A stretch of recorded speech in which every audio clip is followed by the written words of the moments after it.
Bonjour élèves, première bac, sciences mathématiques, sciences expérimentales et sciences techniques. La leçon d'aujourd'hui a pour titre comportement global d'un circuit électrique. Alors, on a vu dans la dernière leçon le transfert d'énergie dans un circuit. Bon, je fais le transfert, il y a une circale de data au niveau du récepteur et au niveau du générateur. Et on a aussi donné la loi de Joule. Okay? Ça veut dire l'énergie thermique qui apparaît dans un circuit lors du passage du courant électrique. Okay? Alors la leçon d'aujourd'hui, ce qu'on va voir le bilan énergétique au niveau d'un récepteur. Okay? Ça veut dire la répartition d'énergie dans un récepteur, récepteur. Après, on va voir la répartition d'énergie ou bien le bilan énergétique au niveau d'un générateur. Et finalement, on va étudier un circuit résistif, ça veut dire un circuit formé uniquement des conducteurs ohmiques et d'un générateur. Et on va voir comment on doit agir pour que la puissance qui apparaît dans le circuit soit maximale, ça veut dire la puissance fournie par le générateur soit maximale. يعني غادي نتعرفوا على شنو هما العوامل اللي كتأثر على قدرة كهربائية الممنوحة من طرف المولد وبغينا يعني نتصرفوا باش ان ذاك القدرة تكون قصوية. OK. Donc on va commencer par le bilan énergétique au niveau d'un récepteur. Donc premièrement, alors, dans le premier paragraphe, bilan énergétique. Énergétique dans un circuit. Bien sûr, électrique dans un circuit.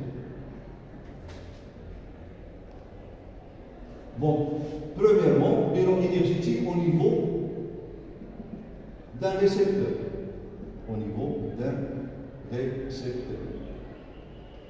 Donc, un dipôle est en convention récepteur. Donc, si le courant entre par la borne qui possède le plus grand potentiel, alors A, et sort par la borne qui possède le plus petit potentiel. Alors, la tension ici, donc on a ici le courant I et la tension UAP. Et je rappelle que si on est en régime continu, donc l'intensité du courant, c'est l'intensité du courant qui circule dans le circuit, donc elle est indépendante du temps. Tandis que si on est en régime sinusoïdal ou bien en régime alternatif, dans ce cas, la tension I ou bien l'intensité I ou bien la tension UAP, ce sont les valeurs efficaces. Alors commençons par écrire loi d'Ohm. Loi d'Ohm pour un récepteur. Loi d'Ohm. Alors cette loi, on l'a trouvée l'année dernière en faisant une expérience où on a pris un récepteur et on a étudié les variations de la tension appliquée à ce récepteur en fonction du temps. Okay. Et on a trouvé donc la caractéristique du récepteur. La caractéristique, c'est quoi? C'est la courbe, okay, qui représente les variations de la tension appliquée au récepteur en fonction de l'intensité du courant qui circule dans le récepteur.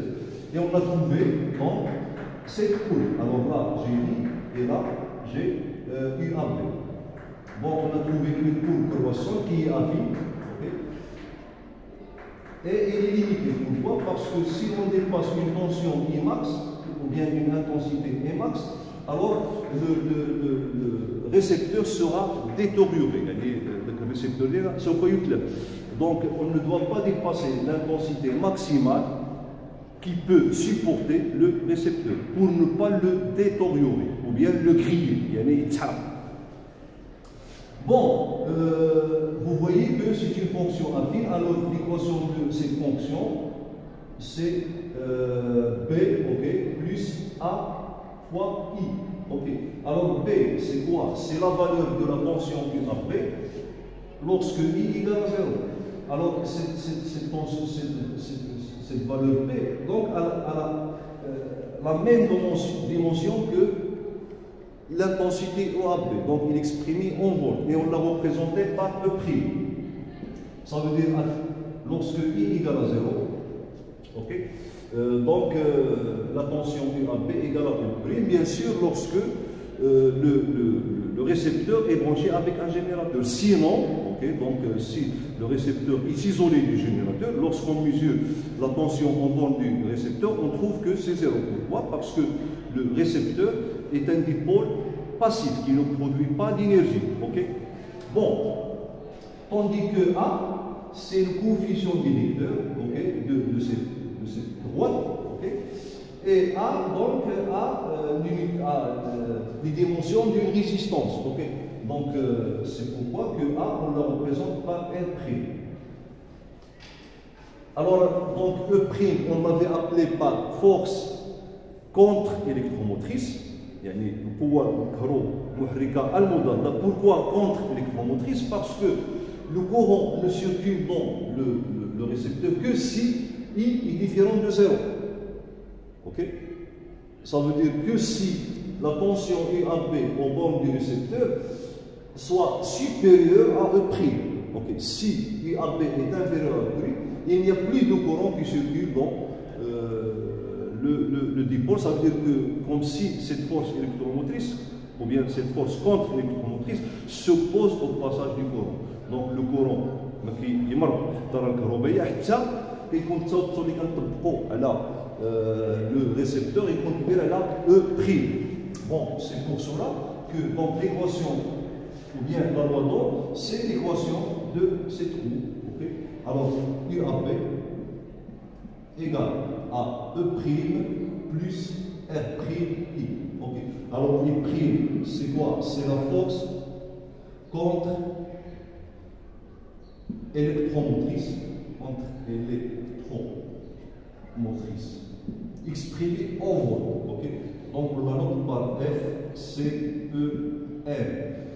Tandis que R', c'est la résistance interne du récepteur. Alors pourquoi? Parce que le récepteur il est constitué au moins des conducteurs. Okay? Alors ces conducteurs sont caractérisés par une résistance. Et cette résistance, on la représente par des primes appelées résistance interne. Résistance interne. Alors là, au niveau du récepteur, donc petit a, soi-disant, on peut écrire comme titre, loi d'Ohm pour un récepteur. Loi d'Ohm pour un récepteur. Pour un récepteur. Bon, petit 2, ou bien petit b, pardon. Alors, là, on va étudier la répartition de l'énergie dans le récepteur. Ça veut dire le bilan énergétique. Bilan énergétique. Au niveau d'un récepteur, bien sûr. Bon, commençons par exprimer l'énergie électrique reçue par le récepteur. Okay? Donc, énergie reçue. On l'avait noté par W. Alors donc, bilan énergétique, bien sûr, on doit prendre en considération l'intervalle de temps durant lequel le récepteur a fonctionné. Okay? Donc, bilan énergétique pendant delta T. Pendant delta T. Donc, delta T, c'est le temps ou bien la durée de fonctionnement du récepteur. Alors, WR, donc on a déjà donné l'expression de WR, et j'avais montré cette expression pour les élèves sciences maths. Donc, WR, c'est quoi? C'est le produit de la tension appliquée au récepteur fois l'intensité du courant qui circule dans le récepteur fois delta T. Ok? Donc, c'est l'énergie reçue. Alors, comment cette énergie reçue se répartit au niveau du récepteur? Donc, pour trouver cela, donc, on doit exprimer UAB, remplacer UAB par son expression. Okay? Donc, WR égale. Alors, UAB, c'est, donc j'applique la loi d'Ohm, ça va donner E' plus R'I fois I, ok, fois delta T. Alors je développe ce produit et je trouve deux termes. Donc WR égale à E' I delta T plus le deuxième terme qui est R' I au carré delta T. Alors voilà l'expression de l'énergie.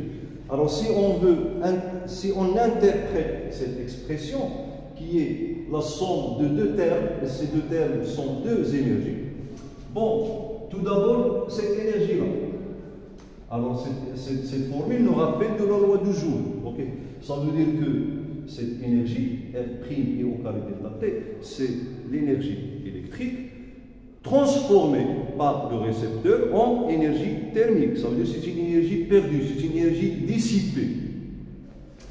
Tandis que le deuxième terme, alors parce que nous, on utilise le récepteur pour produire une énergie qu'on doit utiliser. C'est une énergie utile.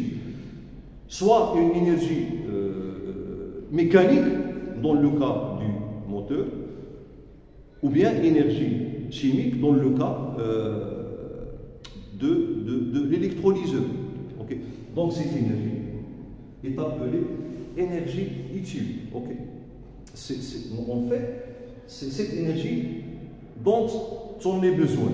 Ce n'est pas celle-là. Alors celle-là, c'est une énergie perdue, dissipée, transformée en chaleur. Mais cette énergie, c'est l'énergie qu'on veut. C'est la raison pour laquelle on utilise le récepteur. Ok. Bon, donc, cette énergie فيها deux termes. Le terme اللي عنده الوحدة ديال الإنرجي سي الإنرجي تيرميك يعني الطاقة الحرارية اللي يضيعها لنا لو ريسبتور اوكي وكيكتسبها الريسبتور والمحيط ديالو الهواء اللي داير فيه. دونك هاد الإنرجي بالنسبة لينا غير نافعة ما صالحاناش. اوكي طوندي كو هاد الإنرجي هادي هي الإنرجي اللي حنا محتاجين ليها حيت ملي كنستعمل لو ريسبتور اون فيت كنستعملو باش نحصل على هاد الانرجي. دونك هاد الانرجي في الحاله ديال ان موتور غادي تكون ليا انرجي ميكانيك يعني باش ننجز واحد لو طرافاي. اوكي في الحاله ديال الالكتروليزور دونك غادي تكون انرجي كيميك باش ننجز او باش يتنجزوا ليا تحولات كيميائيه. اوكي دونك هذه سي اون انرجي ايتيل يعني طاقه نافعه. اوكي الوغ دونك on pose WU égale à E' I delta T. Okay. Donc, c'est l'énergie utile. Alors, WI est l'énergie utile. Donc, soit mécanique, ou bien chimique, ok, ou bien autre chose, autre forme d'énergie, selon la nature du récepteur. Tandis que ce deuxième terme, c'est l'énergie thermique qu'a transformé le récepteur. Alors donc, voilà, W, donc on pose le point. Deuxième étoile, WTH égale à R' et au carré delta T. Alors WTH, énergie thermique apparue dans le récepteur par effusion.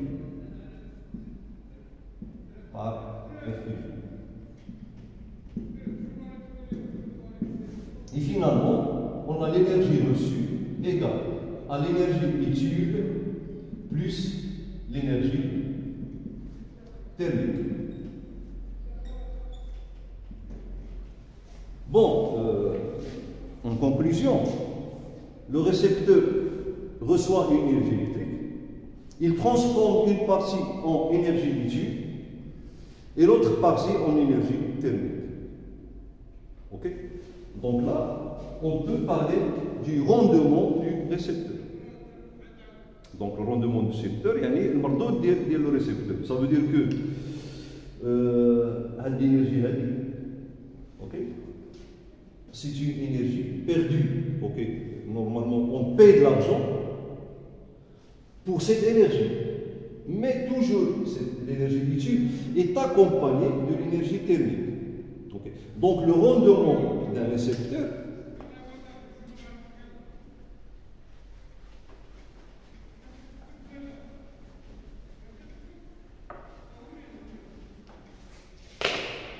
bon, alors là, A, B, C, rendement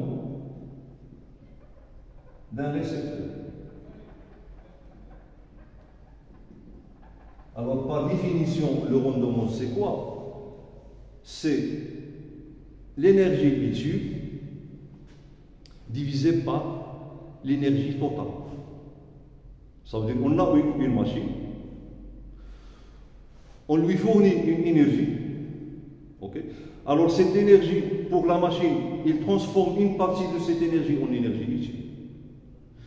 Et l'autre partie est transformée en énergie thermique.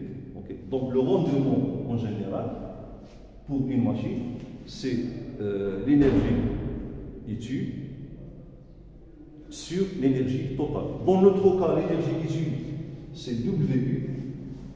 Alors, donc le rendement, soit on le note par R ou bien par ρ, égal à quoi? Donc égal à l'énergie WU, qui est une énergie issue, divisée par l'énergie totale. Alors l'énergie totale, c'est WR. Donc c'est l'énergie que reçoit le récepteur. Ça veut dire nous, on paye cette énergie. Ok. Donc sur WR. On peut le multiplier par 100 pour trouver le rendement en pourcentage. Ou bien si on le multiplie par 100, donc on trouve la valeur exacte du rendement sans pourcentage. Alors le rendement, donc vous voyez que toujours WU est inférieur à WR. On ne pourra jamais avoir WU égal à WR parce qu'on ne peut pas éviter l'apparition de la chaleur dans un récepteur. Okay. Donc, inférieur toujours à 1. Okay. Bon, on va exprimer donc ρ en fonction des caractéristiques du circuit, à savoir E', R'. Okay. Alors, donc ρ égale. Alors, WI, donc on a dit que WI égale à E' I fois delta T, divisé par W. R, ça veut dire l'énergie totale. Donc l'énergie totale, c'est quoi? C'est E' delta T plus R' et au carré delta T. Alors je peux simplifier par E' delta T. Alors pardon, alors en gros égale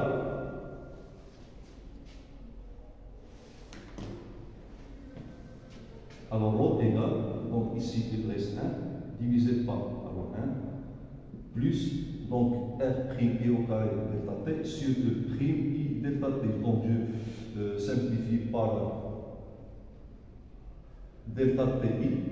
Ok, il me reste ici R' I divisé par E', pardon. Oui, divisé par E'. Ok.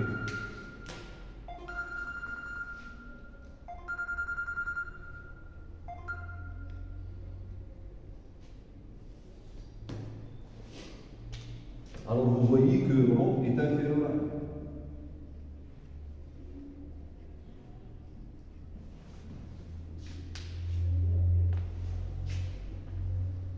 1. Alors on peut parler de bilan de puissance.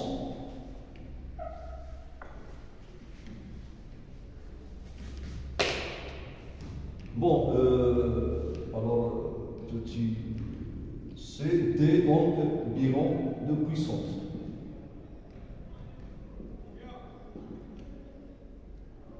Alors, la puissance reçue, donc P reçue, sera égale à quoi?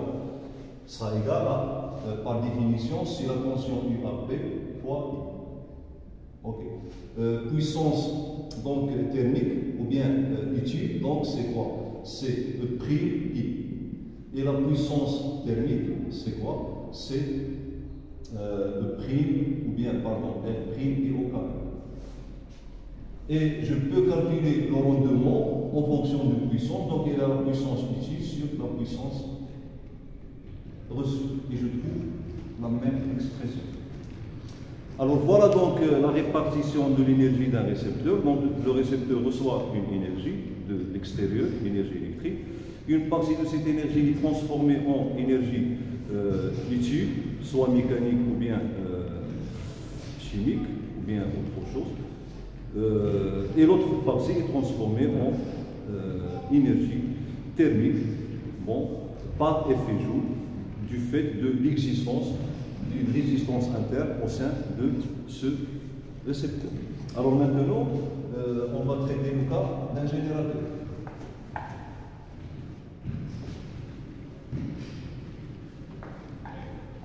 Donc petit.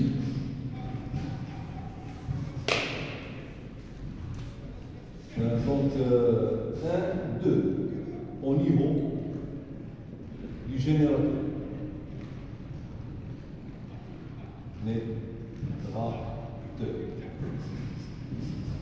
Alors on commence par convention générateur. Donc, ou bien petit a, loi d'Ohm. Loi d'Ohm. Pour un générateur, donc convention générateur, convention générateur. Alors ici je vais utiliser un générateur qui débite ou bien qui délivre une tension continue. Voilà. Alors convention générateur, c'est l'inverse de la convention récepteur. Alors ici j'ai la tension U, P, N, et le courant sort du pôle positif. Ça veut dire que le courant sort du pôle qui a le plus grand potentiel.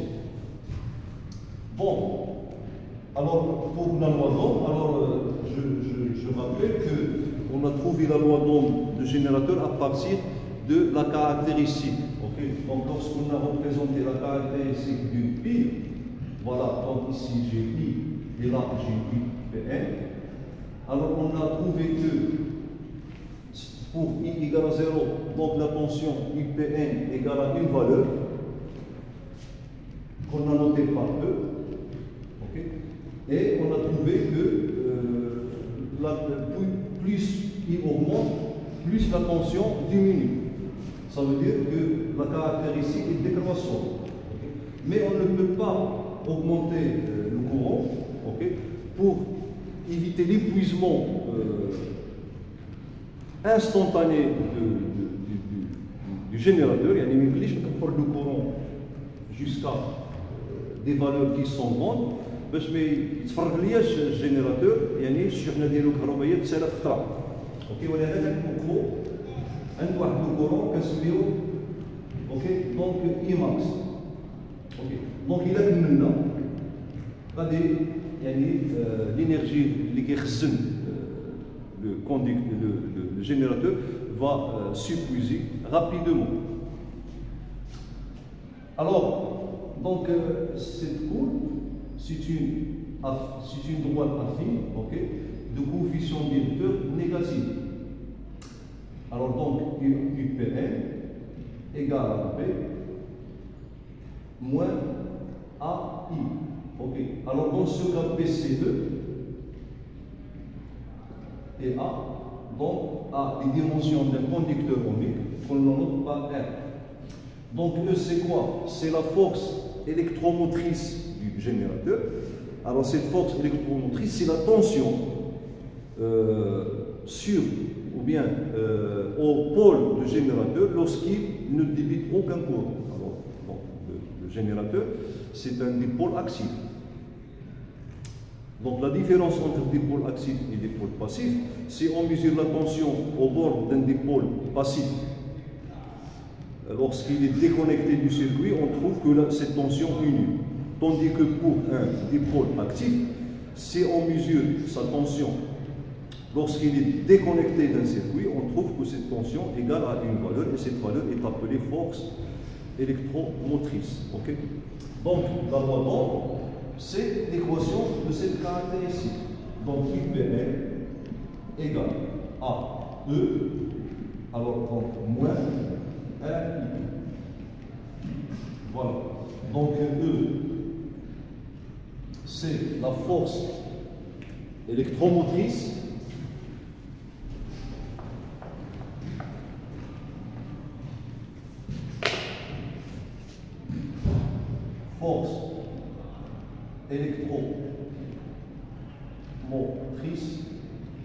du générateur, donc exprimé en poids, tandis que R est la résistance interne. Résistance interne. Exprimée en ohm. Bon.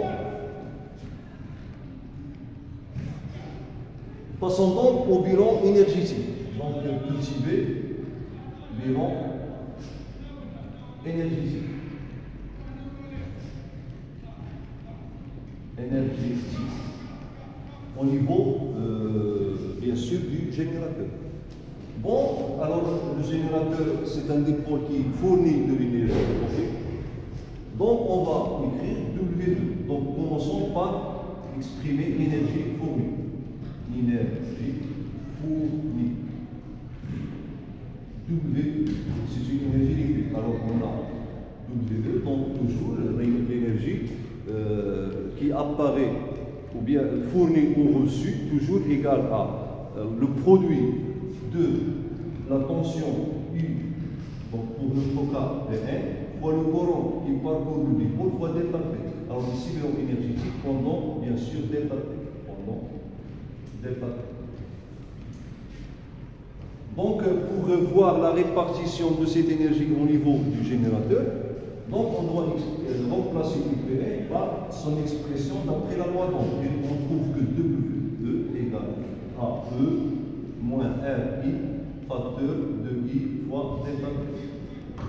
Okay. Donc, réalisant ou bien développant ce produit, on va trouver que WE égale à E I delta T moins RI au carré delta P. Moins RI au carré delta P. Donc, cette énergie électrique fournie, okay, c'est la différence entre deux énergies. L'énergie EI delta T, okay, et l'énergie RI au carré delta T. Okay. Donc, interprétons cette expression, okay, ça veut dire que EI delta T, c'est l'énergie produite par le générateur. C'est l'énergie générée par le générateur. يعني الطاقة اللي كيولد أو اللي كينتج المولد. وهذه الإنرجي هذه ما كيمنحهاش بكاملها للدارة الكهربائية. قبل ما يمنحها للدارة الكهربائية كاين واحد الجزء كيتنقص اللي هو R I au carré delta T. Donc هذا R I au carré delta T c'est quoi?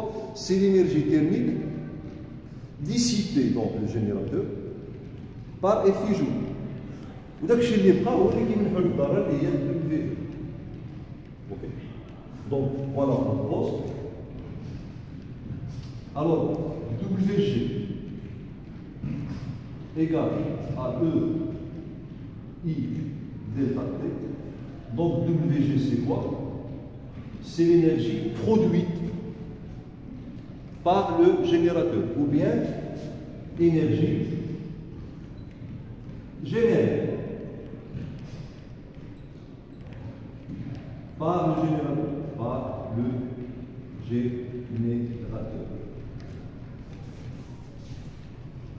Alors, en fait, le générateur, pour générer cette énergie, il reçoit une autre forme d'énergie, bon, soit une énergie chimique ou bien une énergie mécanique l'alternateur. Donc l'énergie mécanique ou l'énergie chimique il a une énergie générée. Okay? Donc l'énergie générée قبل ما يمنحها لو سيركوي واحد الجزء منها اوكي كيضيع على شكل طاقه حراريه بفعل مفعول جو. اوكي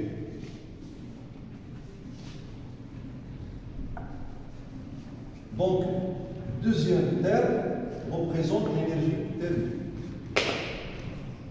Alors l'énergie thermique donc c'est WTH égale A R I au carré delta T. Donc c'est énergie thermique dissipée, il y a les capteurs dissipés par effet joule dans le générateur.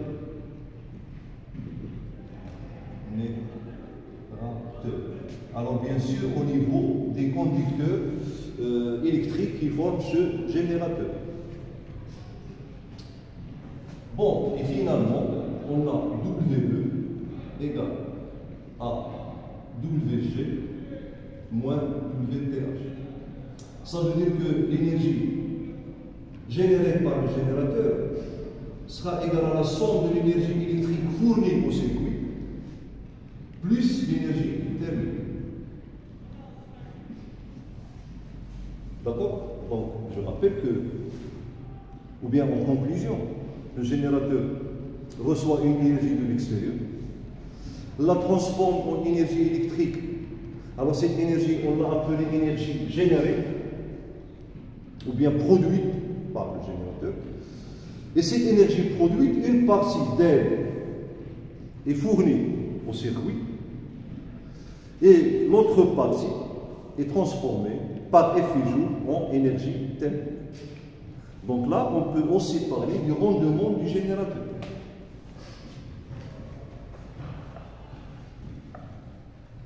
Rendement du générateur.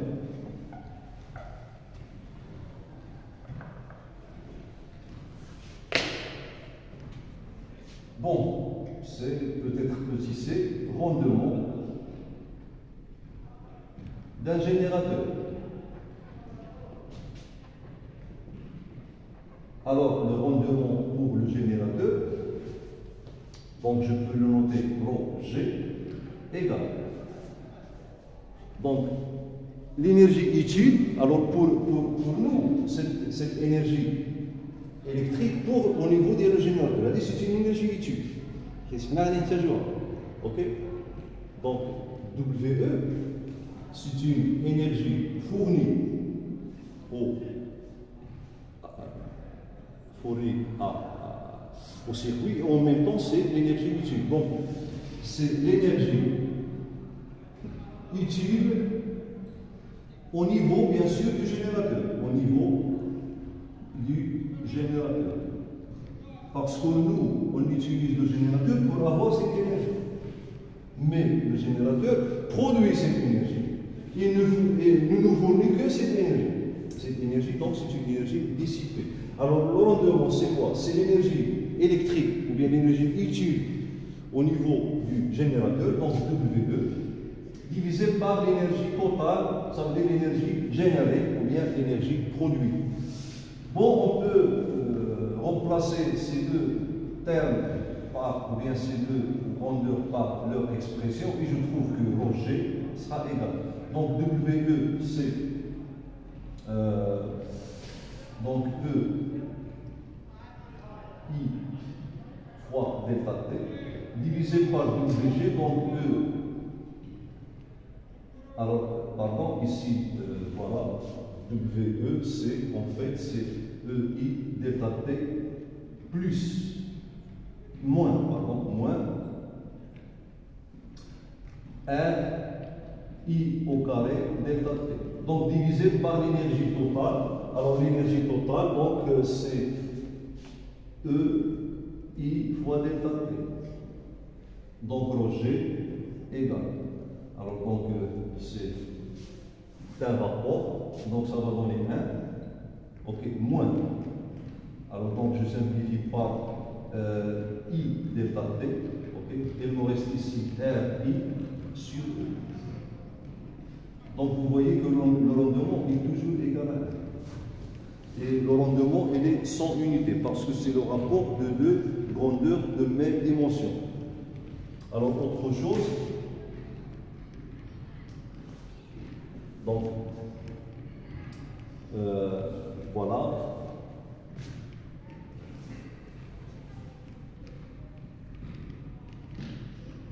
Bon, ce que j'ai oublié,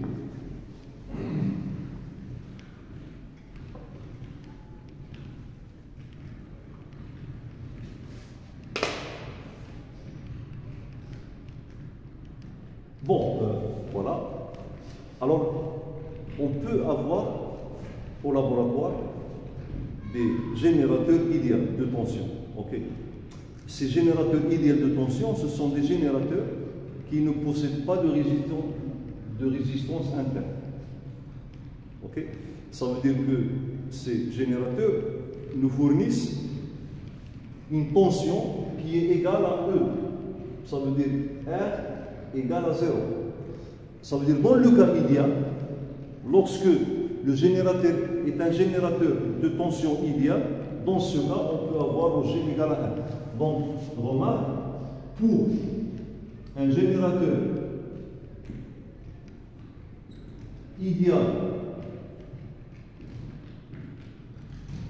de tension,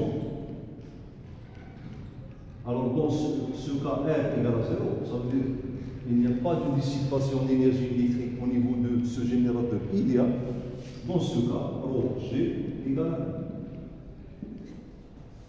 Okay. Mais en fait, ce générateur, on peut le construire, okay, en utilisant des circuits électroniques, mais en fait, il y a l'énergie dissipée dans ces circuits électroniques. Mais à la sortie de ce générateur, il nous donne une tension, okay, qui reste constante dans le circuit. Ça veut dire que la tension de sortie de ce générateur reste constante égale à 2. Okay? Ça veut dire qu'il est indépendant de I. Donc si on veut tracer la caractéristique de ce générateur idéal, alors on a I et on a U, Pn. Donc on voit que puisque n égale à 0, donc on obtient ici une caractéristique parallèle à l'axe physique. Ça veut dire quel que soit I, UPn égale toujours 1. C'est un générateur idéal de tension, okay, qu'on utilise dans des expériences en électronique. Bon, je vais m'arrêter ici. Alors plus tard, on va continuer. Donc on va voir le comportement général d'un circuit. Ça veut dire qu'on associe un récepteur à un générateur et on va calculer le rendement total du circuit. Okay, et on va voir la répartition d'énergie au niveau de ces circuits. Okay? Et puis on va voir les facteurs influençants sur la puissance dans le cas d'un circuit résistif. Alors merci pour votre attention et à la prochaine séance.